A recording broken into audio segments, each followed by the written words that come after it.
사도 요한은 어떻게 보면은 예수님과 가장 가까이 지냈고 어릴 때부터 예수님과 함께했던, 그리고 또 이종 사촌의 그런 관계 속에서 예수님을 이 땅에서 따라다녔고, 그리고 예수님께서 부활 승천하신 후에 예수님의 참 모습을 그는 밤모섬에서 성령의 인도하심으로 말미암아 하나님의 나라에서 보게 되는 그러한 장면들을 우리는 성경을 통해서 발견할 수가 있습니다. 지도를 보게 되면 우리가 여기 밤모섬이라고 하는 것이 있고요, 여기에 로마가 있습니다. 그리고 여기는 유대 땅에 있는 것을 발견할 수가 있는 것이지요. 사도 요한이 지금 유대 땅에 있는 것이 아니라 바로 이 로마가 갖고 있는 이 밤모라고 하는 작은 섬의 감옥에, 이곳에서 요한계시록을 기록하게 되고, 그리고 사도 요한은요 이곳에서 나와서 에베소에서, 그러니까 밤모섬에서 AD 75년경에 이 계시록을 기록하고, 에베소에서 요한복음을 기록하고, 이제 그의 인생 마지막 바로 95년도 정도에서 이제 요한 1서, 2서, 3서를 기록하는 것을 볼 수가 있습니다. 그래서 어떻게 보면 모두 어떤 목사님들이나 가끔 이렇게 보시다 보면 하나님께서 창세기와 요한계시록을 마지막에 기록하였다 이렇게 말씀하시는 분이 있는데, 그분들은 보면은 우리가 성경 속에서 나타나는 여러 가지 것들 속에 바로 어떻게 보면은요 우리가 이 말씀 앞에 온전히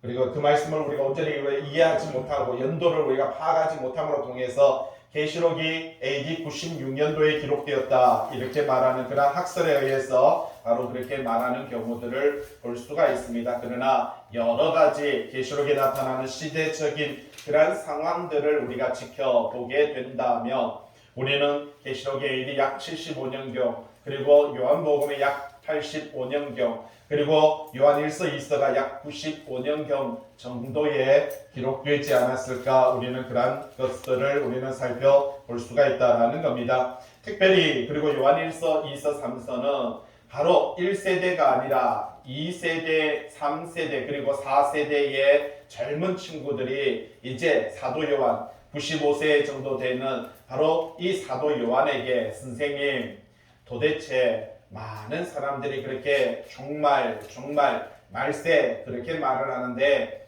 도대체 말세가 언제입니까? 종말이 언제입니까? 라고 하는 그러한 바로 질문을 던지는 것을 발견할 수가 있는 것입니다. 그러한 질문 앞에서 사도 요한은 이 말씀을, 여러분 성경책이 있다면 아니면 여러분의 책이 있다면 그 책의 2장 18절 말씀에 보면은 2장 18절 말씀에 뭐라고 말을 합니까? 아이들아 지금은 뭐라고요? 마지막 때라. 같이 합니다. 지금은 마지막 때라. 여러분 지금이 뭐라고요? 종말입니다. 여러분 지금이 마지막이고 지금이 뭐라고요? 종말입니다. 저는 지난주에 이렇게 성경 공부를 하다가 사도 바울이 때가 가까웠노라 라고 하는 것과 여러가지 종말론적인 이러한 사고방식 속에서 이 말씀을 기록하고 있는 것들을 저는 몇 번 그렇게 설교를 드렸습니다. 여러분 한번 보세요. 예수님께서 이 땅에 오셨고 부활하고 승천하셨습니다. 그러면서 마태복음 28장 20절에 뭐라고 말합니까? 내가 너희와 항상 함께하리라 라고 말을 하고, 사도행전에 가면은요 그 사람들이 예수님의 부활 승천하시는 모습을 바라볼 때 천사가 뭐라고 말합니까? 야, 이 사람들아 왜 자네들은 가만히 있느냐? 너희들이 본 바 그대로 주께서 바로 임재하실 것이다, 재림하실 것이다 라고 하는 그러한 이야기를 듣고, 여러분 초대교회의 성도들은 예수님께서 본인들이 살아 있을 때 재림할 것이다 라고 하는 이러한 사상을 가지고 있었습니다.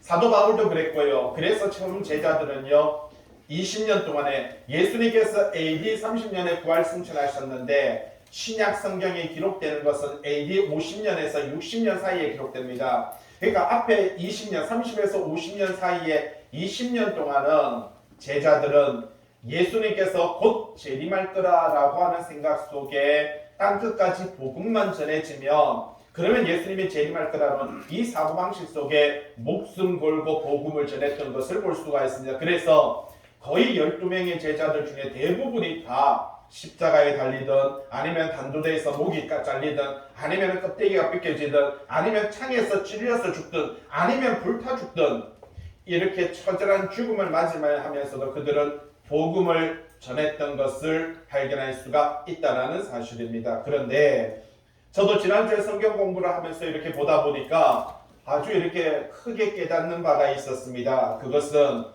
그들이 갖고 있었던 그 주님께서 곧 오시리라고 하는 이 사고방식, 저는 몇 번 그렇게 말씀을 드렸습니다. 그런데 그러고도 지금이 얼마나 지났다고요? 말하자면 1900년, 2000년 가까이가 지났는데 주님이 오셨어요? 안 오셨어요? 안 오셨죠. 제가 이렇게 말하는 거는 그들이 뭔가 모순되게 그러한 사고방식 속에서 주님의 시간들을 자기의 측면에서 생각하지 않았냐라고 하는 약간의 이런 생각을 갖추고 제가 설교했던 것은 맞습니다. 그런데 지난주에 제가 이렇게 고린도전서를 성경을 다시 한번 쭉 살피고 또 관주 작업을 하고 하다 보니까 야, 이 신앙이 무서운 신앙이구나. 여러분, 이 신앙이 참 신앙이구나 하는 것을 깨닫게 되었습니다. 여러분, 주께서 때가 가까웠다라고 하는 이 신앙, 여러분, 이 믿음은요, 저와 여러분들이 소유해야 되는 참 믿음이라는 사실을 잊지 마시길 바랍니다. 주님께서 뭐가요? 때가 무슨 말입니까? 재림의 때가, 그분이 오시는 때가, 여러분, 사도 요한은 요한일서 2장 18절에 뭐라고 말합니까? 언제가요? 지금이 뭐라고 말합니까? 여러분, 지금이라고 말합니다. 아니, 오늘 저녁이라고 말하지 않았습니다. 내일 아침이라고도 말하지 않았습니다. 여러분, 지금입니다. 이게 종말론적인 신앙입니다. 여러분, 이게 우리가 가져야 되는 참 신앙인 줄로 믿습니다. 같이 합니다. 지금 주님께서 오십니다. 이 신앙을 가져보세요. 여러분, 우리는 지금을 어떻게 삽니까? 목숨 걸고 살아야 됩니다.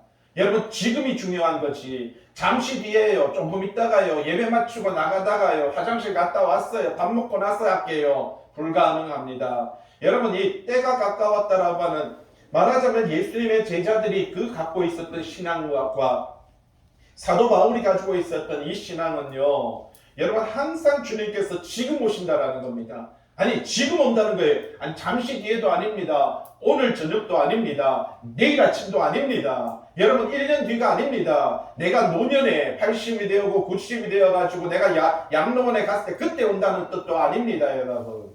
언제 오신다고요? 지금입니다. 아니, 지금 오셨습니다. 여러분, 주께서 우리 가운데 오신 줄로 믿습니다. 이 신앙이 나의 신앙이 되어야 됩니다. 여러분, 이 신앙이 우리의 신앙이 됩니다. 지금 어디 오셨다고요? 여기 오셨습니다. 여러분, 지금 내 삶에 오셨습니다. 지금 내 안에 오셨습니다. 그래서 오늘을 살아가는 내 모든 삶이 하나님께서 내 삶을 뭐하고 있다? 지켜보고 있다라고 하는 사실입니다. 여러분, 사도 요한은 뭐라고 말합니까? 아이들아. 여러분, 3세대, 4세대의 그 어떻게 보면 그 어린 친구들에게 말하고 있습니다. 지금이 뭐라고요? 마지막 때다. 얘들아, 지금 주님께서 우리와 함께 하심을 너희들은 기억해야 돼. 잊지 말아야 돼. 그게 종말이야. 그게 말세야. 그게 마지막이야. 라고 그렇게 말을 합니다. 여러분, 정말 말세라는 단어가 주어지면 우리는 두려워합니다. 염려하죠. 걱정하죠. 왜? 뭔가 심판이라는 것을 생각합니다. 그러나 심판은 하나님의 백성에게는 심판이 주어지지 않습니다. 하나님의 자녀, 하나님의 나라, 하나님의 백성에게는요, 심판이 주어지지 않습니다. 그렇기 때문에 여러분, 우리는 심판을 두려워할 존재가 아닙니다. 여러분, 우리는 말세라고 하는 것은, 종말이라고 하는 것은, 주께서 재림하시는 그 시간은 우리가 진실로 감사하고 행복하며 즐거워해야 되는, 그래서 빌립보서를 통해서 항상 뭐 하라고요? 기뻐하라. 이 땅에서도 기뻐해야 되고, 여러분, 지금도 기뻐해야 되고, 그분과 만나는 그 시간도 기뻐해야 되며, 그분 앞에 나아가는 그 모든 시간들을 뭐 해야 된다? 기뻐해야 된다. 지금은 뭐라고요? 마지막입니다. 지금입니다, 여러분. 잠시 뒤도 아닙니다, 여러분. 여러분, 오늘 저녁이 아닙니다. 여러분, 내일이 아닙니다. 우리는 모든 시간을 현재로 살아야 된다는 사실입니다. 항상 현재입니다. 지금 마지막이다라는, 여러분, 지금 주님께서 우리와 함께 하신다라는, 주님께서 우리와 임재하셨다라는 이 신앙과 이 믿음이 저와 여러분들에게는 너무나도, 여러분, 이 종말론적인 신앙, 이게 종말론적인 신앙인 겁니다. 지금이라고 하는 신앙이 바로 이 신앙이 있을 때 우리는요, 사도 요한과 그리고 사도 바울과 그렇게 수많은 12사도들과 그리고 수많은 믿음의 사람들이 그들이 목숨을 내어놓고 죽을 수 있었던 그 모든 이유는 바로 이 종말론적인 신앙이었습니다. 그리고 뭐 종말론적인 신앙이라니까 우리는 대단한 신앙 같지 아닙니다. 그냥 지금입니다. 지금 주님께서 우리와 함께 하시고 지금 주님께서 나와 함께 하시며 지금 주님께서 임재하셨고 지금 우리 예배 가운데 임재하셨고 여러분 이 신앙과 이 믿음이 너무나 중요하다는 사실이죠. 그러니까 제자들이 또 묻습니다. 저 선생님 도대체 적그리스도 그런데 도대체 적그리스도는 언제 나타납니까? 라고 하는 질문을 던졌습니다. 그러니까 바로 2장 18절 말씀에 뭐라고 말합니까? 적그리스도가 오리라는 말을 너희가 들었다. 여러분 적그리스도에 관련된 이야기는 마태복음에 보면 예수님께서 하셨습니다. 적그리스도가 오리라는 것은 너희가 들은 것 같이 뭐라고 말합니까? 지금도 여러분 보세요. 여기서도 말합니다. 지금도 여러분 말세지 말의 종말론의 마지막 때에 적그리스도가 나타나 전 세계를 통일하며 전 세계에서 우뚝 서서 이 세상을 자기의 세상으로 사탄의 세상으로 만든다. 여러분 말세지 말에 관련된 이야기를 하지 않습니다. 똑같은 이야기합니다. 여러분 잘 보세요. 지금이 뭐라고요? 마지막인데 지금 뭐라고요? 적그리스도가 많은 적그리스도가 일어났다라고 그렇게 말을 합니다. 2000년 전에 그렇게 말을 했습니다. 그리고 그 후에 2000년 동안 수많은 성도들에게 가르쳐주는 거 있는 것이 지금의 신앙입니다. 여러분 과거의 모든 시간도 현재였고요. 오늘 우리에게도 뭐라고 말합니까? 현재라고 그렇게 말을 하고 있는 것을 볼 수가 있는 것이지요. 여러분 참 중요한 것은 현재를 즐겁게 사는 사람은 내일도 즐겁습니다. 그런데 현재를 감사하는 사람은 내일도 감사합니다. 왜? 내일도 뭐예요? 현재이기 때문에 그렇습니다. 그런데 지금은 불행을 하고 지금은 우울하고 지금은 힘든데 내 미래는 찬란할 거야. 내 미래는 바로 빛날 거야. 불가능합니다. 오늘 우울한 사람은 내일도 우울할 것이고요. 내일도 그 사람에게 현재이기 때문에 그렇습니다. 현재가 불행한 사람은요. 모레도 불행한 것입니다. 그리고 1년 뒤도 10년 뒤도 영원히 불안해할 수밖에 없습니다. 어떠한 인생을 살아갈 것인가 하는 것은 너무나도 중요한 것입니다. 우리가 어렸을 때 바로 보았던 그 영화 기억나십니까? 죽은 시인의 사회라고 하는 그 영화, 그죠? 거기에서 보면은 그 주인공이 학생들을 데리고 수많은 어떻게 보면 선배들의 사진을 보여주면서 그들에게 말합니다. 이 젊은이들, 그 후배들에게 말합니다. 이 사진을 잘 봐. 너희들의 선배지. 아마 지금쯤이면 죽은 사람도 있고 여러 가지 많은 사람들이 각자의 자리에서 이 사진들은 빛발했지만 잘 봐. 그들이 너희들에게 뭐라고 말하는지 귀를 기울여봐. 그러니까 학생들이 전부 다 이 사진으로 다가와서 귀를 기울입니다. 그때 그 주인공, 그 사람은 뭐라고 말을 합니까? 이렇게 말을 합니다. 아이들은 무슨 소리지? 귀 기울이니까 또다시 말합니다. 까르페 디움. 무슨 뜻입니까? 현재를 뭐라고요? 즐겨라. 여러분 현재라고 하는 시간은 내가 깜빡하는 순간에 지나가 버리는 것입니다. 현재 행복한 사람은요 내일도 행복합니다. 10년 뒤도 행복합니다. 어떤 삶을 살아갈 것인가 하는 것은 참 중요합니다. 사도 요한이 이 2장 18절을 통해서 뭐라고 말을 하고 있습니까? 지금이 뭐라고요? 마지막 때고 적그리스도가 나타난다고 했는데 어디에 있습니까? 지금 적그리스도가 있다라고 이렇게 말을 하고 있는 것을 발견할 수가 있다는 사실이지요.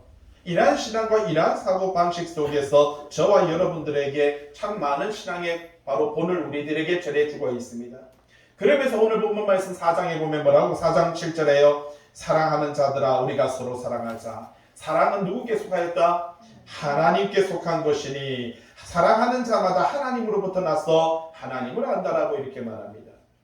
사도 요한은 이제 여러분 지금 마지막 때를 살아가고 있고 지금 참 신앙 안에 있는 하나님의 백성, 하나님의 사람들은 이 사랑을 알고 사랑을 느끼며 사랑을 하고 살아가야 된다라고 그렇게 말을 하고 있습니다. 여러분 어떻게 사랑하는 것이 진정한 사랑이냐? 우리는 계속해서 사랑에 대한 것을 살펴보았습니다. 헬라적인 사랑이 있고 히브리적인 사랑이 있다라고 그렇게 말씀을 드렸습니다. 헬라적인 사랑은 자꾸 나눕니다. 에로스, 필레아, 아가페, 스톨게. 자꾸 사랑을 쪼개가지고 네가 하는 것은 스톨게지. 아니야 네가 하는 것은 에로스야라고 하면서 내가 갖고 있는 사랑을 흐트려 버리는 것을 볼 수가 있습니다. 그런데 히브리적인 사랑은 간단합니다. 하느냐, 행동하느냐, 행동하지 않느냐, 이것밖에 없습니다.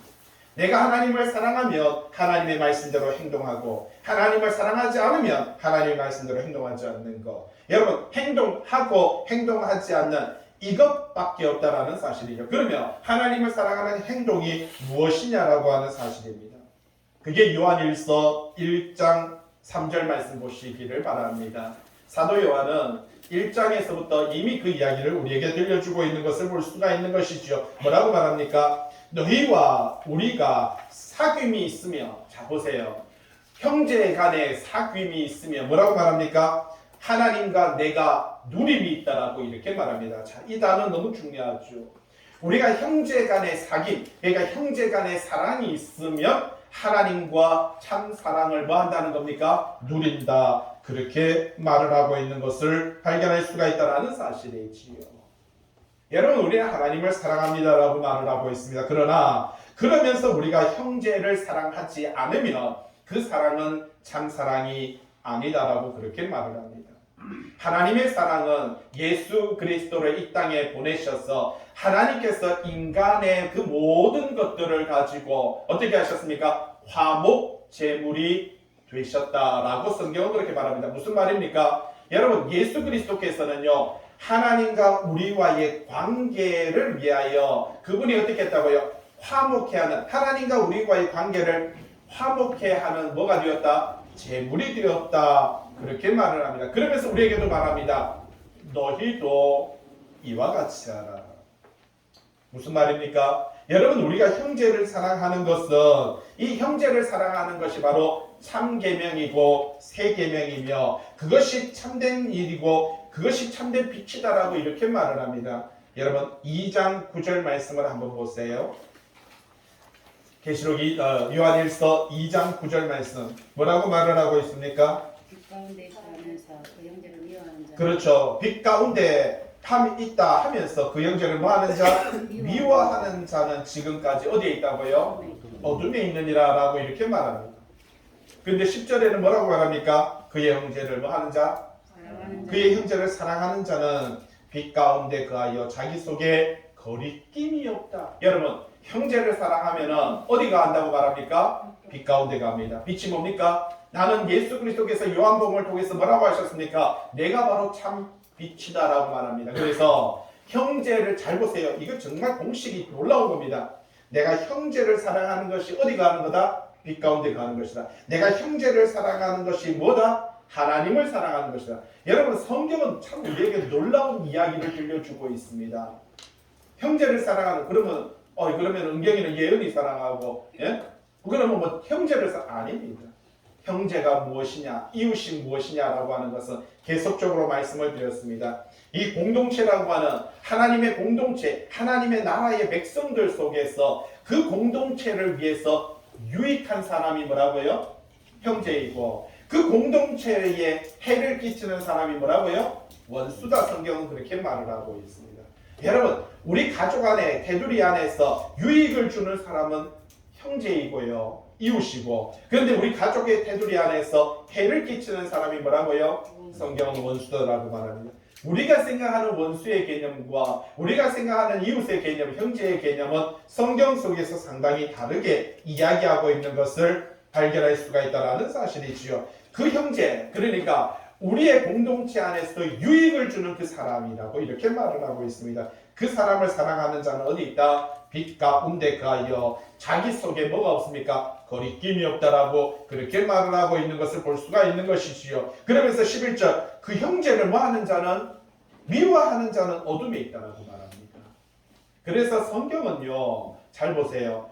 우리가 형제를 사랑하는 것, 여러분, 인간관계가 얼마나 중요한지 말을 해주고 있습니다.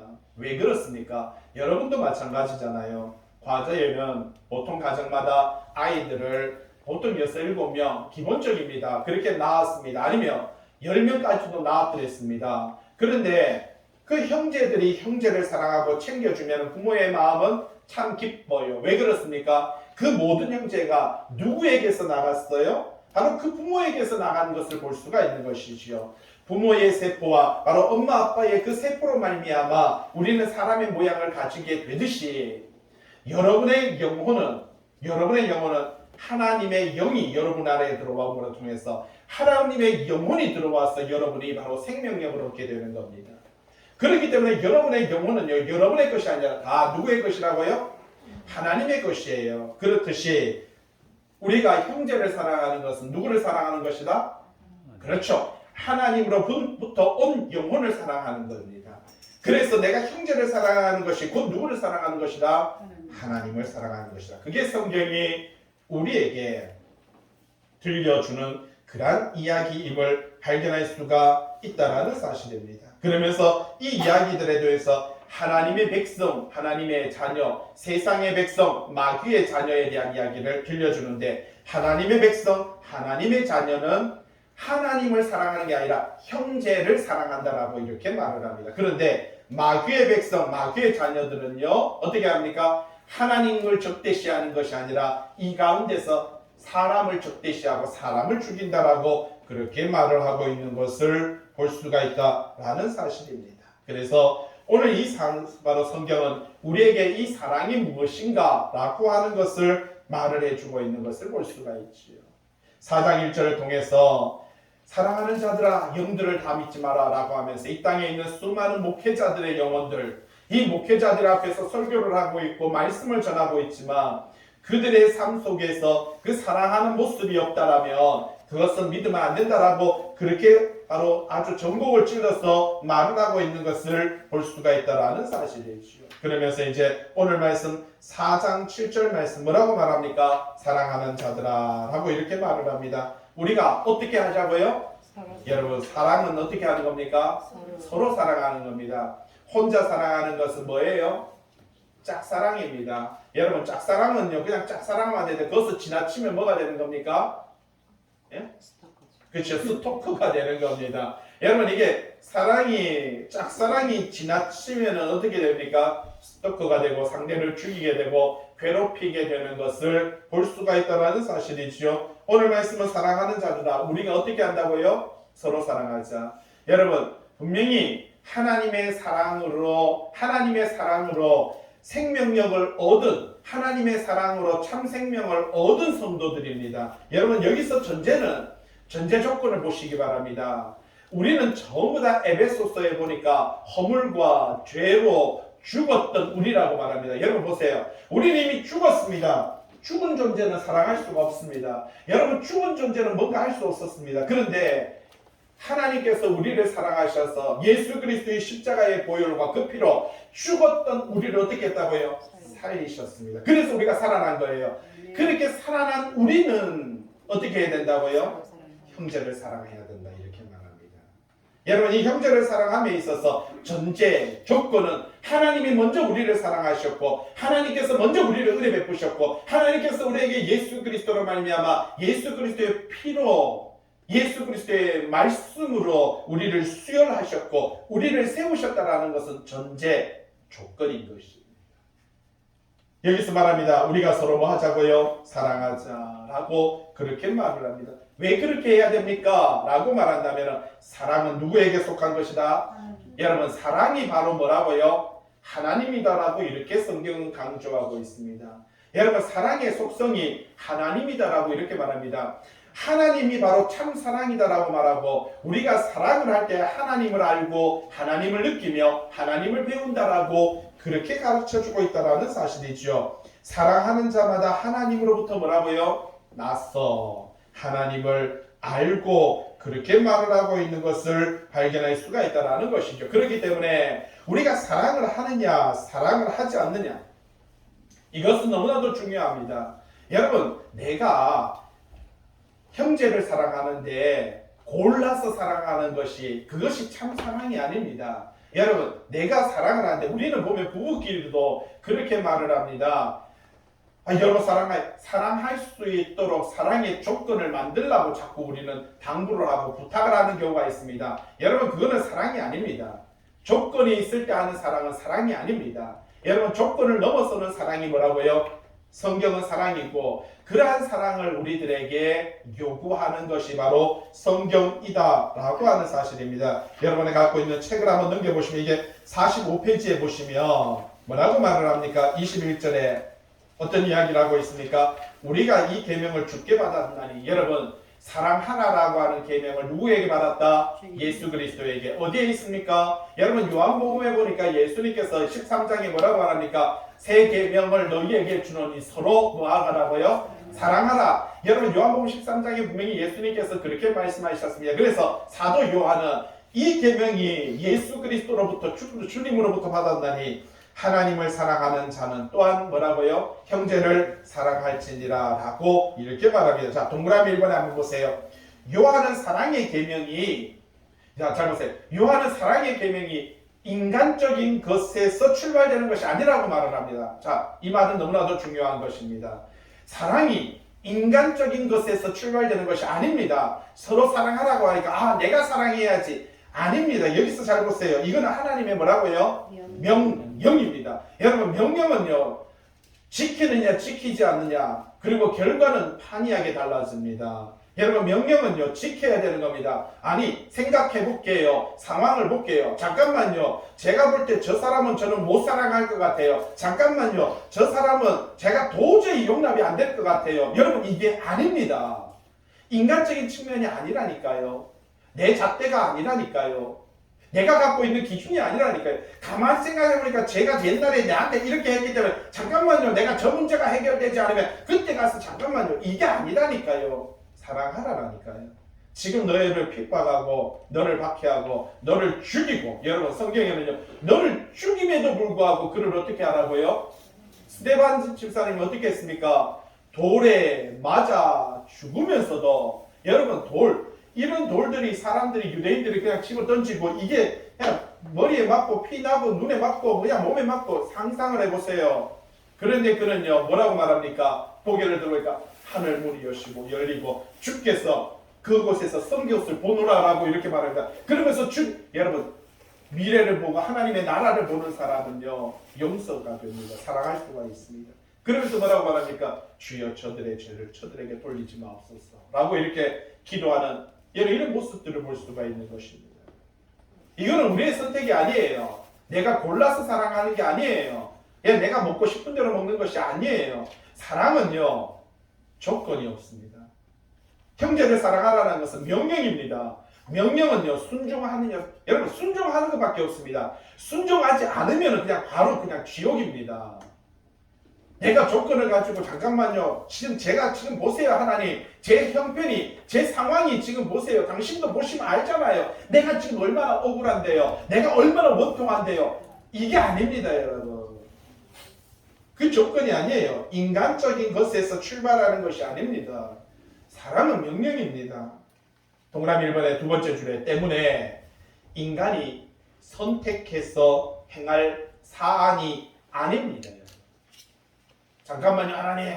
지금 이 상황이 억울하지도 않습니까? 원통하지도 않습니까? 불통하지는 않습니까? 잠깐만요. 그게 아니다라는 겁니다. 무슨 뜻을 말해주고 있습니까? 그 영혼이 누구로부터 왔다고요? 하나님으로부터 왔습니다. 여러분 그 영혼은 하나님의 분신입니다. 하나님의 영인 것이에요. 하나님의 영이 그 사람 안에 들어가 있는 겁니다. 그래서 그 사람을 사랑하는 것이 아니라 그 안에 있는 뭘 사랑해야 되는 거예요? 영혼을 사랑하고 여러분 그것밖에 없습니다. 인간이 선택해야 되는 그런 사안이 아니에요. 이거는요 절대적으로 지켜야 되는 계명인 것입니다. 여러분 이것밖에 없어요. 다른 이야기를 우리에게 전하지 않습니다. 거기 관주 적어놨죠. 마태복음 22장 37절 한번 같이 읽어볼까요? 읽어보도록 하겠습니다. 예수께서 이르시되 내 마음을 다하고 목숨을 다하고 뜻을 다하여 너희 하나님을 사랑하라 하셨으니 이것이 크고 첫째는 계명이요 둘째도 그와 같으니 내 이웃을 내 자신과 같이 사랑하라 하셨으니 이 두 계명이 온 율법과 선지자의 강령이니라. 아멘. 오늘 녹음을 하는데 자꾸 이게 중간에서 딱딱 잘려요. 잘려요. 이게 자꾸 그래가지고 상당히 지금 신경이 많이 쓰입니다. 사랑하는 자들아 우리가 어떻게 하자고요? 서로 사랑하자. 잘 보세요. 너는 마음을 어떻게 하라고요? 여러분, 내가 내 하나님을 사랑하는 게 아니라, 잘 보세요. 여기 중요한 게 포커스를 보세요. 하나님을 사랑하는데 우리가 마음을 다하죠. 하나님을 사랑하는데 우리가 뜻을 다하죠. 하나님을 사랑하는데 우리가 생명을 다하죠. 여러분, 그게 아닙니다. 여기서 말해주고 있는 것은 하나님을 그렇게 사랑해야 됩니다. 맞습니다. 그런데 이게 크고 첫째야 되는 계명인데, 둘째는 뭐라고요? 내 이웃을 어떻게 하라고요? 마음을 어떻게 하라고요? 다하고. 두 번째는요, 뜻을 다하고. 그리고요, 목숨, 생명을 어떻게 해요? 다하여서. 왜 그래요? 이해했잖아요. 네 자신과 같이. 왜입니까? 내 이웃이 아니다라는 겁니다. 내 형제가 내 형제가 아니라는 거예요. 믿음 안에 있는 모든 형제는 다 하나님입니다. 하나님의 형제인 것입니다. 하나님으로부터 온 영혼이다라고 이렇게 말을 합니다. 그죠? 그래서 말합니다. 이 두 계명이, 하나님을 사랑하고 이웃을 사랑하는 이 두 계명이 뭐라고요? 모든 율법, 그러니까 모든 구약과 선지자, 모든 복음서에 뭐라고 말합니까? 강력한 명령이니라, 이렇게 말을, 강령이니라라고 그렇게 말을 하고 있는 것을 발견할 수가 있다는 사실이지요. 오늘 그래서 39페이지에 사랑하는 자들아, 우리가 어떻게 하자고요? 서로 사랑하자. 어떻게 해야 됩니까? 마음을 다하고, 여러분 뜻을 다하고, 목숨 다하여. 조건적으로요? 천만의 말씀입니다. 불가능합니다. 그러면은 여러 가지 조건을 맞춰서 아닙니다. 사랑은 하나님께 속한 것입니다. 여러분, 그 사랑이 참 사랑은 하나님께 속한 사랑이라고 이렇게 말을 합니다. 그래서 그렇게 마음을 다하고 뜻을 다하고 목숨을 다하여 형제를 사랑하는 자는 하나님으로부터 난 겁니다. 그 사람이 바로 하나님으로부터 났고요. 그 사람이 바로 하나님을 아는 사람이다. 그렇게 말을 하고 있습니다. 뒤로 넘겨서 40페이지에 8절에 그러면서 말하죠. 반대적으로 뭐라고 말합니까? 사랑하지 아니하는 자는 라고 이렇게 말을 하고 있는 것을 발견할 수가 있다는 사실이죠. 그러면서 하나님을 알지 못하나니 이는 하나님은 뭐라고요? 사랑. 하나님이 바로 뭐라고 말합니까? 사랑이다라고 말합니다. 그러니까 내가 사랑하지 않으면 하나님을 모릅니다. 사랑하지 않고는 하나님을 알 수가 없어요. 여러분, 조건적인 사랑이 아닙니다. 만약에 하나님께서 조건적인 사랑으로 사랑했다라면 저와 여러분들은 오늘 여기서 존재하지 못합니다. 하나님께서 악한 놈은 공기가 없어, 악한 놈들은 비도 없지, 악한 놈들에게는 해도 안 비춰줄 거야, 그랬으면 저와 여러분들이 이미 다 죽었습니다. 하나님은 단 한 번도 조건적으로 우리를 사랑하지 않았습니다. 요한복음 3장 15절 16절에 뭐라? 하나님이 세상을 어떻게 사랑했습니까? 이처럼. 어떻게 사랑했다고요? 이처럼 사랑했습니다. 이처럼이라는 뭐예요? 독생자를 주시기까지라는 게 이처럼입니다. 근데 독생자가 누구예요? 자기 자신이거든요. 하나님 자기가 자기 자신을 내놓기까지. 그러니까 하나님은 자기를 사랑하듯이 우리를 사랑했었는데, 그걸 가르쳐서 너희도 마음을 다하고 뜻을 다하여 너를 사랑하듯이 네 형제를 어떻게 하라고요? 사랑하라, 이렇게 말합니다. 하나님을 사랑하는 그거는 전제 조건이죠. 하나님을 사랑하는 사람은요, 반드시 형제를 어떻게 해야 된다? 사랑해야 된다라는 사실입니다.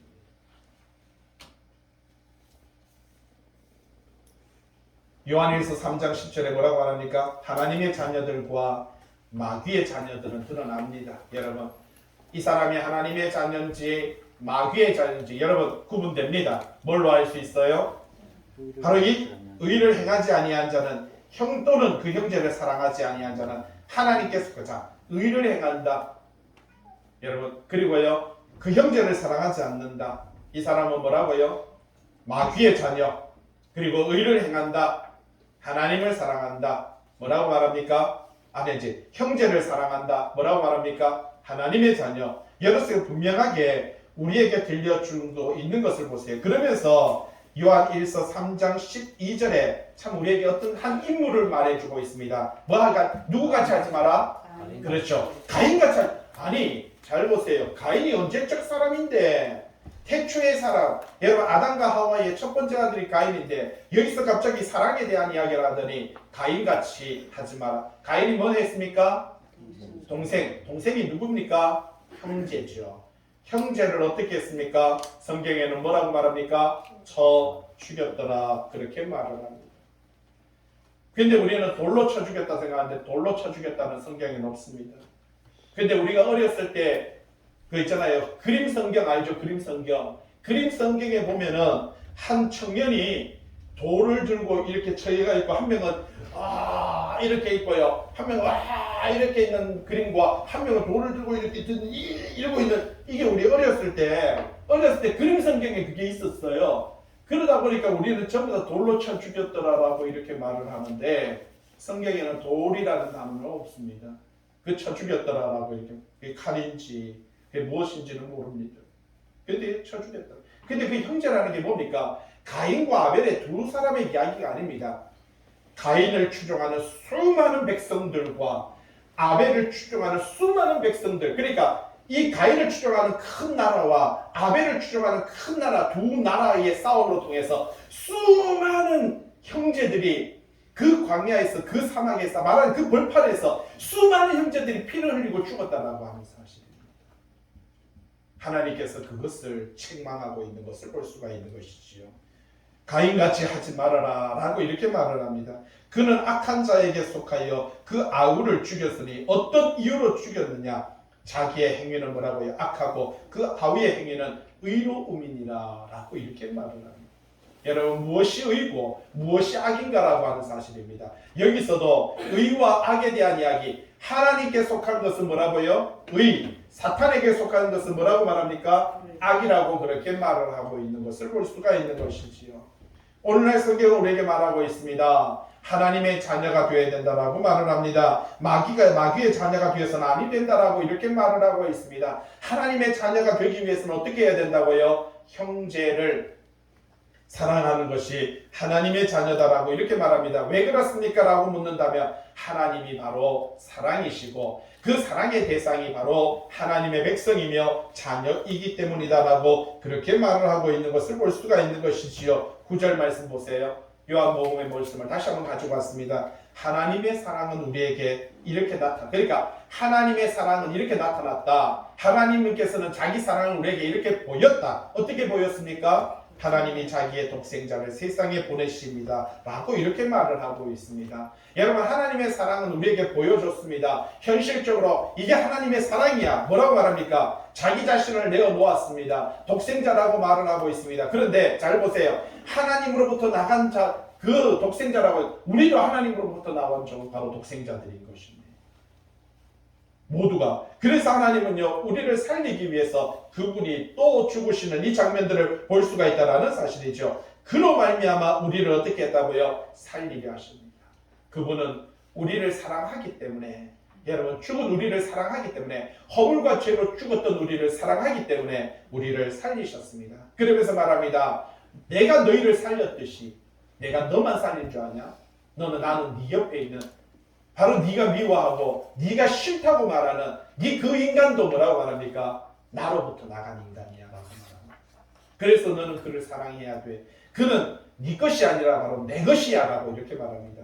내 것이기 때문에 사랑하라라고 이렇게 말을 하고 있는 것을 볼 수가 있다는 사실이죠. 10절 말씀, 사랑은 여기 있습니다. 맞습니다. 이게 사랑입니다. 무슨 사랑? 하나님께서 독생자를 세상에 주셨고 그리하여 죽었던 우리를 살리신 이것이 참 사랑입니다. 그래서 그 사랑 안에서 생명력을 얻은 하나님의 사람들, 그래서 우리가 형제를 사랑하는 그 사람들, 이것이 뭐라고요? 이게 참 사랑이다. 사랑이 이거다. 여기 있다. 우리가 하나님을 사랑하는 것이 아니에요. 맞습니다. 여러분 우리가 하나님을 사랑할 수 있습니까? 여러분 우리가 하나님을 사랑할 수 있어요? 없습니다. 그런 말이 있죠. 한 명의 부모는 10명의 자녀를 키워도 10명의 자식은요 한 명의 부모를 못 모신다라고 이렇게 말합니다. 예? 항상 물은 위에서 밑으로 내려오고 맞습니다. 그게 자연의 법칙이다 보니까. 그래서 하나님의 사랑은 우리에게 주어지는 것이고요. 그 하나님의 그 사랑으로 말미암아 우리는 그 사랑을 우리는 깨닫게 된다라는 사실이죠. 우리가 하나님을 사랑하는 거 아니에요. 우리가 하나님 사랑합니다. 하나님 I love you. 불가능합니다. 우리가 뭘 그렇게 사랑할 수 있습니까? 안 되니까 하나님께서 내가 너희를 사랑해. 그렇습니다. 물은 위에서 내려오고요. 사랑은 은혜의 사랑은 우리에게 내려옵니다. 그 사랑을 받은 우리는 어떻게 하라고요? 옆으로는 흘러갈 수 있습니다. 위로는 솟구칠 수는 없어도요. 그러나 받은 은혜로 말미암아 옆으로는 갈 수가 있습니다. 형제를 사랑해야 되는 겁니다. 하나님의 사랑이 우리에게 왔고 그 사랑을 받았기 때문에 감사하여 그렇게 해요. 내 형제를 사랑하고 이 사랑과 사귐이 있을 때 하나님과 뭐라고요? 하나님께서 그래 너는 내 자식이지. 그래서 그분과 우리는요 누림이 이루어진다라고 이렇게 말을 합니다. 그래서 하나님을 사랑하는 하나님 우리를 사랑하사 우리 죄를 속하여 주시고 화목제물로 그 아들을 보내셨다. 여러분 이 예수님 하나님의 이 참사랑은 우리는 깨달을 수도 없고 우리는 이해할 수도 없습니다. 그런데 우리는 조건을 갖고 있죠. 만약에 하나님께서 예수 그리스도를 볼 때 조건을 가지고 그렇게 사랑을 하셨다면 얼마나 많은 사람들이 하나님 앞에 설 수 없는 것이 당연한 것입니다. 11절 같이 한번 읽어볼까요? 시작. 사랑하는 자들아 하나님이 이같이 우리를 사랑하셨습니다. 어떻게 사랑하셨다고요? 이같이 독생자를 주시기까지 이같이라고 그렇게 말을 하고 있는 것을 볼 수가 있다는 사실이죠. 우리도 서로 사랑하는 것이 뭐라고요? 여러분 마땅하다. 어떤 뜻입니까? 당연하다. 여러분 이거는요 내가 사랑했으니까 여러분 하나님 제가 형제 사랑했으니까 저한테 복 주세요. 제가 아이고 저 저주받을 놈을 제가 사랑했으니까 하나님 제가 얼마나 착합니까? 성령의 열매를 맺었으니까 저도 면류관 주세요. 이 따위가 아니고요. 여러분 사랑하는 거는요 그건 당연한 거예요. 그냥 우리가 사는 모습인 거예요. 여러분 사랑하는 거는 그냥 우리가 살아가는 생명력을 얻은 사람들이 그냥 해야 되는 당연한 모습인 거예요. 이게 특별한 게 아니에요. 이게 특별한 게 아니라니까요. 사랑하는 게 나는 하나님의 은혜를 체험하여 하나님의 말씀으로 말미암아 주의 성령에 감동되어 내가 변화받아 그리하여 내가 이웃을 사랑하고 이 따위가 아니라니까요. 그러니까 우리가 숨 쉬고 살고 밥 먹고 살고 똥 싸고 사는 것 같이 사랑하고 사는 거는요 그냥 당연한 거예요. 이거는 뭐 그 사랑해가지고 믿음이 좋아진 게 아니라니까요. 예? 사랑해서 구원받는 게 아니라니까요. 그거는 그냥 당연한 거예요. 그거는 뭐예요? 그냥 깔고 가는 거예요. 근데 그 깔고 가는 것도 안 되니까 어떻게 안 됩니까? 이게 참 기가 막힌 거예요. 사랑하는 자들아 하나님이 뭐라고요? 이같이 우리를 사랑하셨은즉 우리도 서로 사랑하는 것이 뭐하다고요? 마땅합니다. 예? 밑에 관주에 있죠. 동물에 바로 요한일서 3장 16절 뭐라고 말합니까? 여기도 요한일서 3장 16절이네. 요한복음 3장 16절이나 요한일서 3장 16절이나 왜 똑같은 자리에 있는지 모르겠습니다. 그가 우리를 위하여 목숨을 버리셨으니 우리가 이로써 뭘 알고요? 사랑을 알고 우리도 형제들을 위하여 뭐 한다고요? 목숨 버리는 것이 뭐라고요? 여기도 말합니다. 마땅하다. 요한복음 15장 12절에 내 계명은 내가 너희에게 주는 계명은 내가 너희를 사랑한 것 같이 너희도 어떻게 한다고요? 그렇죠. 서로 사랑하는 이것입니다. 요한복음 15장 17절 내가 이것을 너희에게 명하면 너희로 뭐라고요? 서로 사랑하게 하려 함입니다. 조건적으로 사랑하는 거 아닙니다. 이거는요 그냥 무조건적으로 사랑해야 됩니다. 이게 참 사랑이라고 이게 우리가 사는 유일한 방법이라 말합니다. 그 사랑 안에서 그 믿음으로 살아가는 저와 여러분 되시길 주님의 이름으로 부탁을 드립니다.